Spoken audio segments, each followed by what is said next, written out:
عالمی مالیاتی fund IMF نے پاکستان پر زور دیا ہے کہ بے نظیر انکم سپورٹ پروگرام کے علاوہ بھی غریب عوام کے لیے سماجی پروگرام چلائے۔ IMF کا کہنا ہے کہ پاکستان کو کمزور طبقے کے سماجی تحفظ کے زیادہ اقدامات کرنے چاہئیں اور سماجی پروگرام چلانے کے لیے پاکستان کو مسلسل کوششیں کرنی چاہئیں۔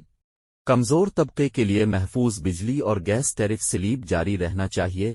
IMF کے مطابق رواں مالی سال ستمبر میں صحت اور تعلیم کے اخراجات کا ہدف پورا کر لیا گیا، تاہم نگران حکومت محدود صلاحیت کے 22 دسمبر کا ہدف پورا نہیں کر سکی۔ منتخب حکومت مالی سال کے آخر تک سماجی تحفظ کے اخراجات جاری رکھے۔ عالمی مالیاتی فنڈ کا کہنا ہے کہ BISP بہترین میکانزم کے ساتھ فوری مدد فراہم کرنے والا پروگرام ہے، تاہم بے نظیر انکم سپورٹ پروگرام کے انتظامی ڈھانچے کو مزید بہتر کیا جانا چاہیے۔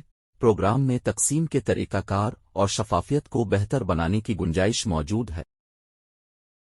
الیکشن کمیشن آف پاکستان کے مطابق عام انتخابات کے لیے ملک میں کل 90,675 پولنگ سٹیشنز قائم کیے گئے ہیں، جن میں مردوں کے 25,320 اور خواتین کے 23,950 پولنگ سٹیشنز ہوں گے۔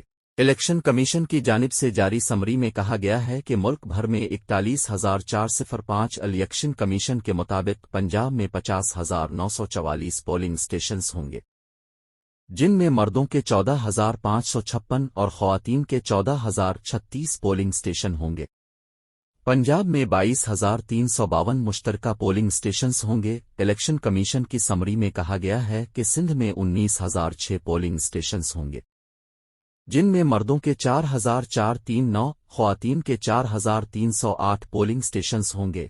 صوبے میں 10,259 مشترکہ پولنگ سٹیشنز ہوں گے۔ الیکشن کمیشن کے مطابق خیبر پختونخوا میں 15,697 پولنگ سٹیشنز ہوں گے، جن میں مردوں کے 4,814، خواتین کے 4,289 پولنگ سٹیشنز ہوں گے۔ صوبے میں 6,594 مشترکہ پولنگ سٹیشنز ہوں گے۔ مشترکہ پولنگ سٹیشنز ہوں گے۔ اس کے علاوہ بلوچستان میں 5,028 پولنگ سٹیشنز ہوں گے، جن میں مردوں کے 1,511 اور خواتین کے 1,317 پولنگ سٹیشنز ہوں گے۔ صوبے میں 2,200 مشترکہ پولنگ سٹیشنز ہوں گے۔ الیکشن کمیشن کے مطابق ملک میں 2,76,402 پولنگ بوتھ ہوں گے، جن میں مردوں کے 1,47,560 اور خواتین کے لیے 1,27,842 پولنگ بوتھ ہوں گے۔ پنجاب میں 1,49,434، سندھ میں 65,005 پولنگ بوتھ ہوں گے، خیبر پختونخوا میں 47,081، بلوچستان میں 14,882 پولنگ بوتھ ہوں گے۔